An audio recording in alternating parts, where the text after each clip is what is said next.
Greetings and bienvenue, Midnight Crew. Thank you for returning to this broadcast, and welcome to new viewers joining us for the first time. If you like a video, then feel free to subscribe. Some viewers may find the following video disturbing. Viewer discretion is advised. Hey/X/, as I'm aware you're interested in the occult, so I'd like to share my story with you. To start out with, I cannot divulge my name, nor the specific area this took place. But to start out, I was born in 1981, in a community in the East US mountains. I had 2 brothers and 1 sister. This place I was born was where I stayed. It was much like a compound, a few dozen acres of land with a similarity to a tiny town. All buildings, give or take a few, were confined to one area of this land. This was called Main Street. It consisted of 10 houses, a large church-like building and the workshop, with 5 of the 10 houses containing a small section of land dedicated to farming and the raising of livestock. They looked like typical homes. Didn't know what that meant back then. And there were no roads, just grassland and some tilled land. And the surrounding areas were mostly woodlands, give or take a few gardens, gathering areas and buildings. But those will be talked about later. That being said, you can imagine it was very old school. We had no electrical devices or modern conveniences.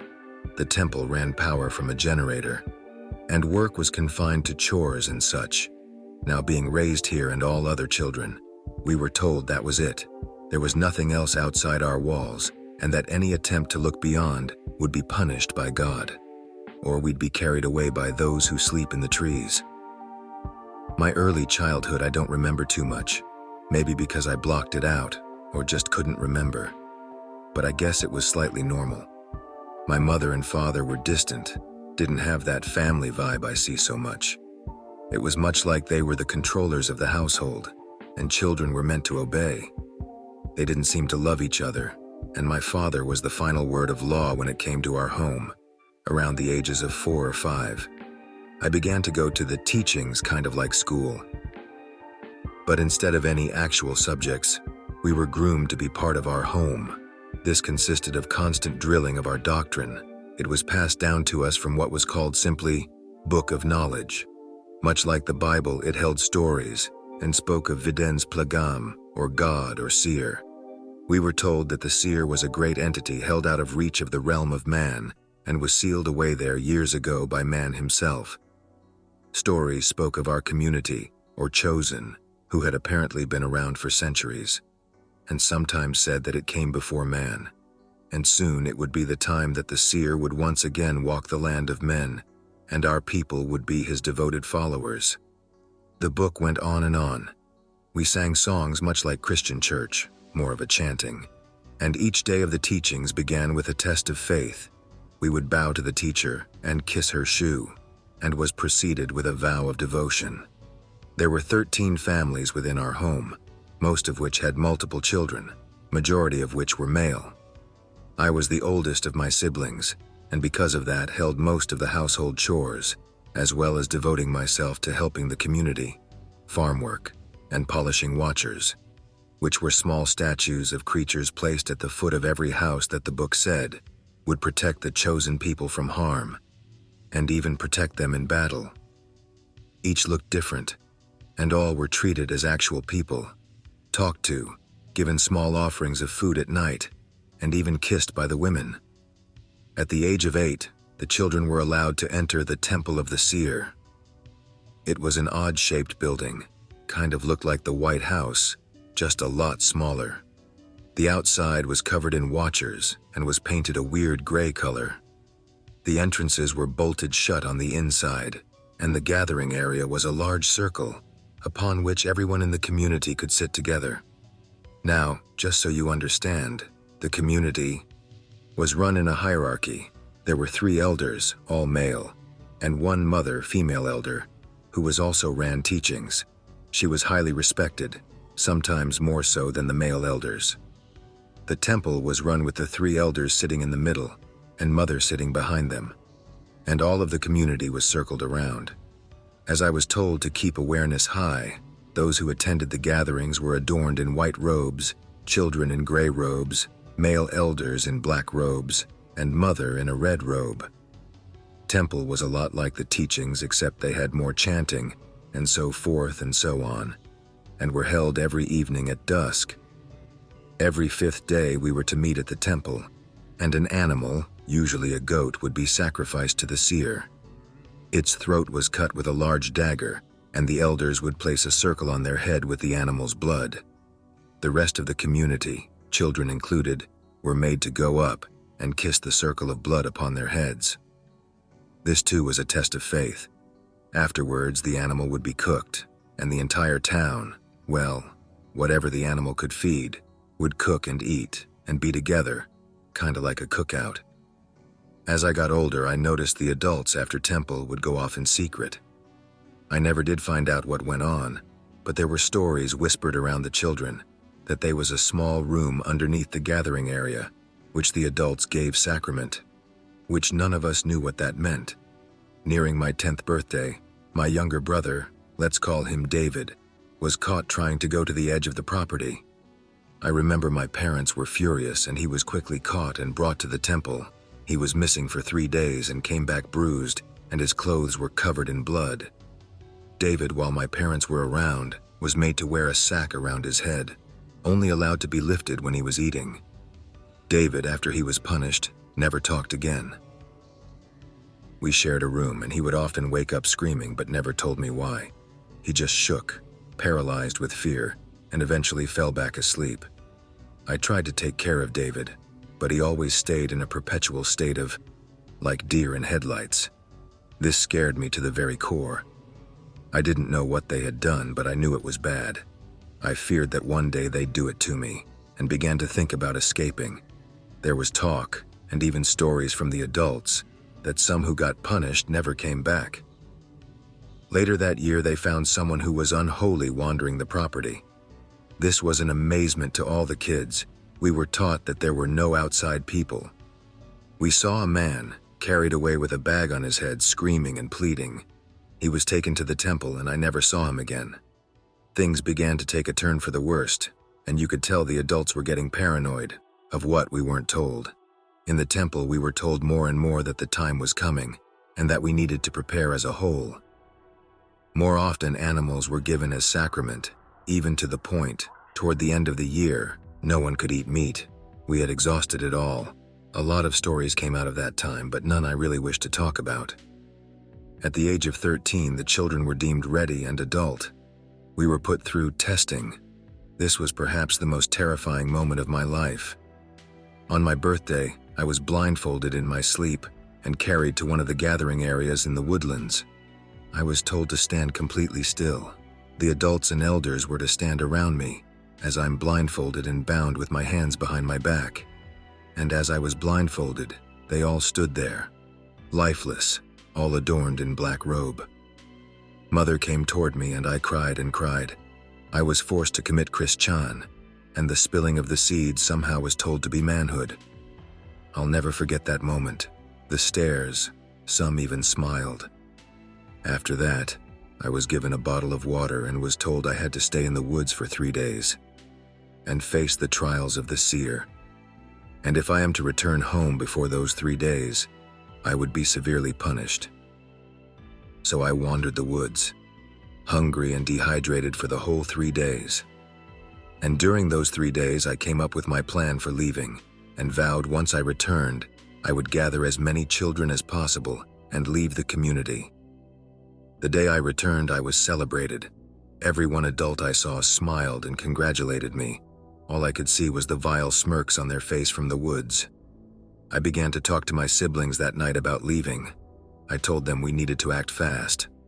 David shook his head and went to sleep, while my other brothers and sisters completely refused. I tried to convince them, but they threatened to tell our parents. I knew they would never go for it, and I cried as I tried to tell them what happened. I wanted nothing more than to just get them out of there, so they never had to witness what I witnessed. I knew once they refused, the other children would as well. So I decided I would come back for them. I didn't know if I would be hurt, but I knew I had to leave.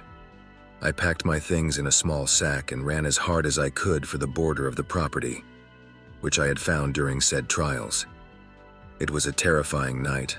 I rested for a time but became too fearful I would be caught and kept running. I ran until I could no more, and finally early the next morning made it out of the property. I found that not too far from where I ran there was a dirt road that eventually led up to the compound, and I guessed the other way led somewhere else. So I traveled for 2 days on foot until I saw something I never forgot. It was a man on a bicycle. He saw me, asked why I was out there, and quickly brought me to the nearest town.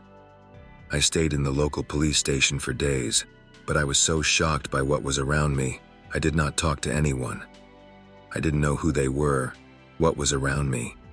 I was in complete shock of the outside world. About a week later, I finally talked about what happened, and the police went to investigate the community. Apparently, the cops had known it existed, but could never prove what went on or what was on the property. By the time they got there, they said the property was completely abandoned. All except for a few children, which were taken back with me. I never heard more about it. I never saw the other children again, and was interviewed for years later. Shortly after that, I was put into a foster home, but was just deemed too problematic, and went out on my own at 18. I was tortured daily by my memories, by everything I witnessed, by the thoughts of my siblings, and the face the community was still out in the world. I went to therapy for most of my life after that, and actually still do from time to time. I've yet to have a relationship and always keep to myself. At the age of 21, I had a small apartment, worked an average job, etc.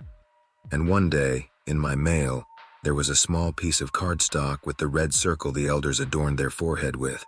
I got those for a long time, during random times of the year, and had my place broken into twice, but nothing was stolen. Eventually it stopped, and I've led a sort of normal life since. I have not spoke about this to anyone I've met outside here, and most of the time don't speak at all. But I've learned much about other occults, and just wanted to share my story as well, to anyone out there who's seeking answers like me. I hope one day all involved in my childhood are caught, and maybe then I can have a moment of peace, and maybe even begin to live. Thank you for listening. How many other children are we talking about here? How could releasing where the village was possibly put you at risk? In total, there were about 18 children.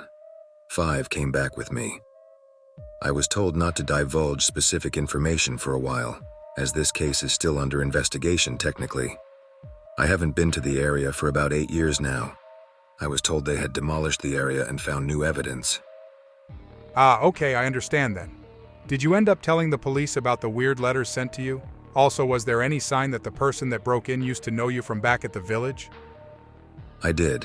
They looked into it for me but never found anything. And the break-ins might not have been related, but I was paranoid at that point and couldn't trust anything. After a while I moved out and switched states. There was an old ancient cult worshipping some kind of god that centered around the idea of in-between. That in-between was mentioned probably as the point in between extremities. The idea was simple. A balance exists, and it must be held, or the world will stop to exist. The power holding the balance in check is this in-between element that was worshipped. In between good and evil, there is a more powerful element, controlling these lesser-known factors of the universe. Good and evil defined by man is ludicrous because these elements must be pictured as two rivers, emptying themselves in each other constantly.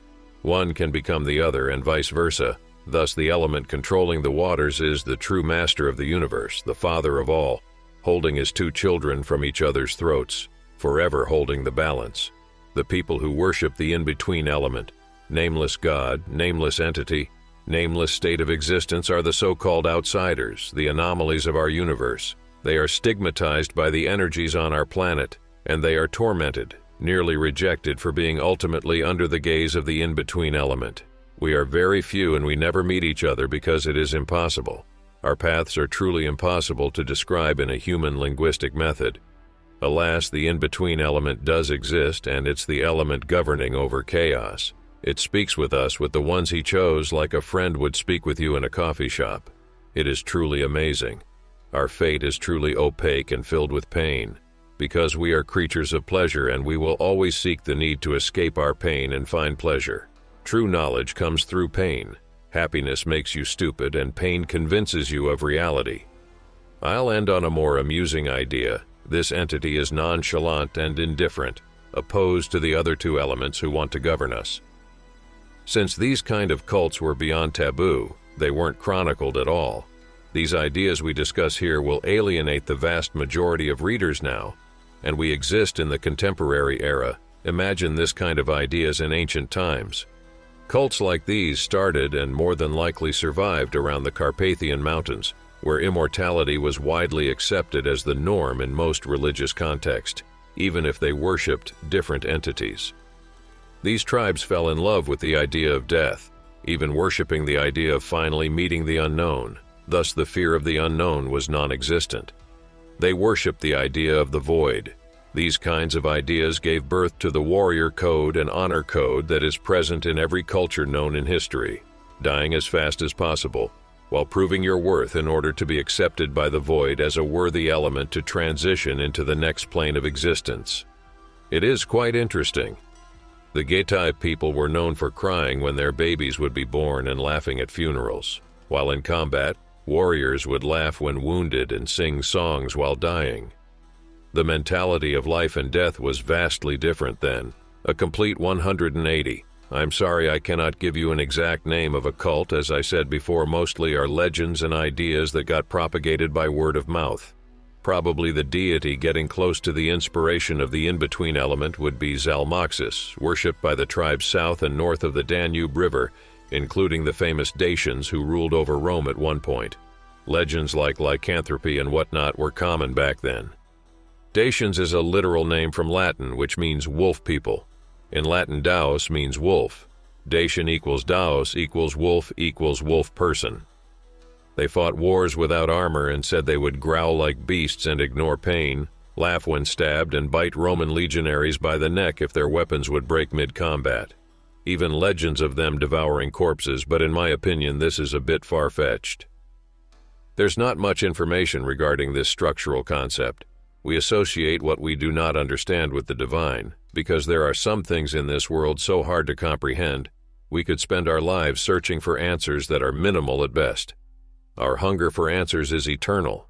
As long as we experience pain and bad scenarios in our life, without a real reason, we will always want to seek a logical explanation. Sadly enough, our world is chaotic at best. In a way, all of us remember the void in a way. That small fraction of a memory lost somewhere in the back of your being. That moment before we were born, the happiness of the void we cannot explain in this world, because it is outwardly.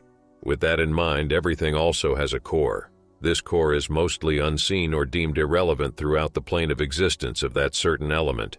The true divine does not have antithesis, nor does it have a human moral allegiance, because such an entity wouldn't be compatible without our plane of existence. It would be above it. That's the whole point of superiority. Thus, a feeble thought process as good or evil would be as irrelevant for the divine as we caring about the ethics of ants. I thought I would enlighten you guys about the odd stuff happening in my family right now. My grandmother was a part of a small Nordic cult when she was younger. It's called Smith's Friends, and it involves some creepy stuff about girls wearing pigtails and short skirts, then saying yes and accept whatever they have been offered. This was when my grandmother was 9, speed up until I turned 16, and there is a ring at the doorbell. My mother opens the door, and there is an old, pale man, and he asks for me. My mom talks to this man, and he seems okay, and he says it's important. I came to the door, and the man seemed nice, and asked some simple questions like age, name, etc. I thought maybe he was from the local church, as they are looking for youth to become more involved. I finally ask him who he is, as I still have no recognition of him, and he has not represented himself yet. I remember this very clearly as he started flipping shit when I asked questions back and I called out for my mom. The man suddenly asks if he can talk to my mother alone, and I leave. Later that night, my mother calls my grandmother, grandfather, and everyone like crazy. My grandmother arrives the next day and explains this event where she was stalked by a man a little older than her, and he fit the description apparently. Fast forward until summer vacation is over and I attend school. Around the first or second week, this guy shows up in front of my school. I tell my mother and she calls the police and they cannot do anything. She then explains the cult to me and everything that went down. I then didn't see him until last week as I was walking home from college and I'm freaking out. OP is full of shit. I've never heard anything sinister about this church and I live in its country of origin. All right, Anon, so you live in Norway. I talked to my grandmother and apparently she still has friends in this cult. They traded leaders or something, and therefore the cult has a more enlightened view on religion than they did back in the day. From what my grandmother told me, it was more about all the filthy things that were happening on the down low. Yeah, I live in Norway too, but I had never ever encountered anything negative towards that cult, as me and my mother was at this camp-ish thing they own. The cult research I've done on this cult, I cannot seem to find anything alike to what my grandmother has told me, and I also told her about this. Why do you persist in calling it a cult? It's a small, independent church. It's not like they're meeting in all secrecy in the mountains and sacrificing cute little girls. I feel like you're trying to make something paranormal out of an old guy watching you. Don't get me wrong, it's creepy and I understand it's freaking you out. But get real. You're not being hunted by Smith's Veneer. I call it a cult, as it's what it's known as. It's also what my family refers it as. That religious independent group is also locally known for being into some freaky stuff. Yeah, making something paranormal out of it might be too much, but I have a very bad feeling. The worst thing I've ever heard about them is that they're a weird bunch. I'm curious now, though. Elaborate on the freaky stuff. From what my grandmother told me, it was for as long as she can remember. She had to wear skirts and always say yes, thank you when the opposite gender offered something. My grandfather was not in this cult, and when she met him around 19, they turned crazy. Locked her inside mirrored rooms or something while they told her to look at herself and how disgusting she was. What I think this could be is the fact that, okay, this religious group is weird, but then my grandmother just got born into the more negative branch of the group. /X/ I think a lot about how starting a cult would be a good idea. I have a kind of different worldview I've codified that might appeal to a certain type of person, a decent understanding of how cults work, and a good understanding of human psychology. I also am familiar with the pitfalls multiple cults fell into that led to their disbanding or demise. I think it would also do well to be upfront about some things like, yes, we're a cult. Here's why it's a good thing, versus the dumb approach of trying to dance around being a cult. The plan would be to buy a plot of rural land as a headquarters and compound, though residence within the compound would not be necessary for membership.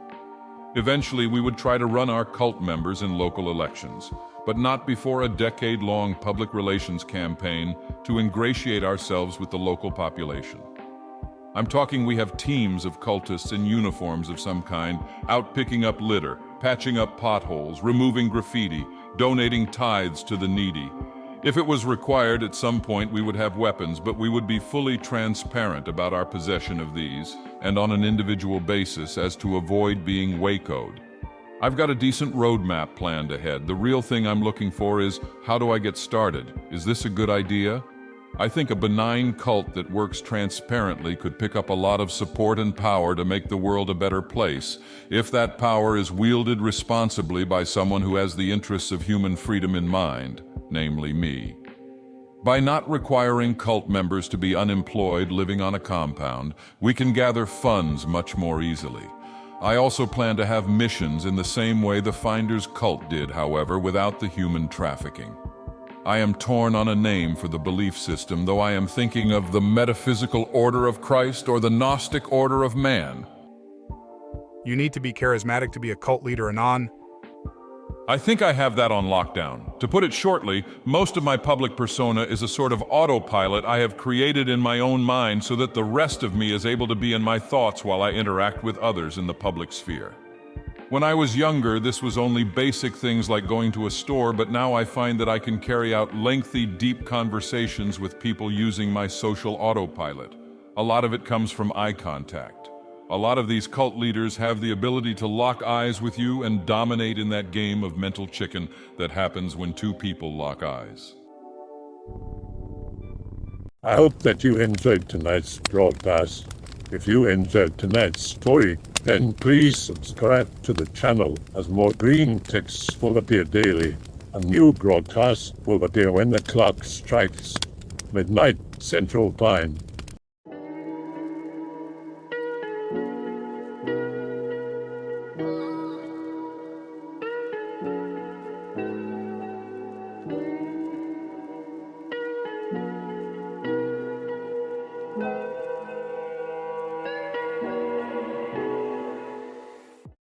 Remember to check the Odyssey and Rumble pages for separate archives of previous broadcasts.